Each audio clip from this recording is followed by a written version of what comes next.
Pourquoi Laetitia Hallyday aura du mal à contrer la nouvelle procédure des aînés de Johnny contre elle?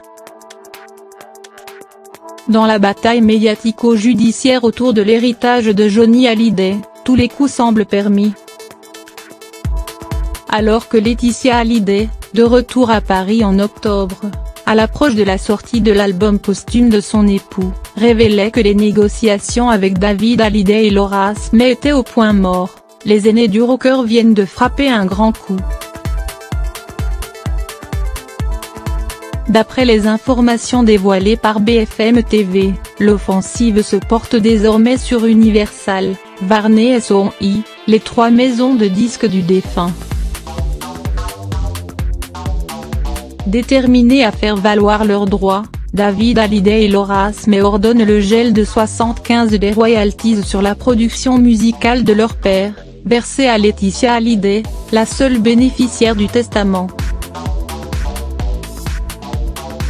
Un nouvel affront que la mère de Jade et Joy, actuellement à Saint-Barthélemy avec ses filles, devra tenter de contourner à l'aide de ses avocats. Pourtant, si la veuve du taulier a dû faire face à de nombreux obstacles depuis le début de cette guerre d'héritage sans précédent, celui-là s'annonce particulièrement délicat. Et pour cause, les aînés des rockers ont, dans cette offensive surprise, fait appel au devoir moral de leur père, parti en protégeant son épouse, obligeant ainsi ses enfants, dont leur petite sœur, à dépendre des décisions financières de Laetitia Hallyday. Inacceptable, pour Laura et David, bien décidés à abattre toutes leurs cartes.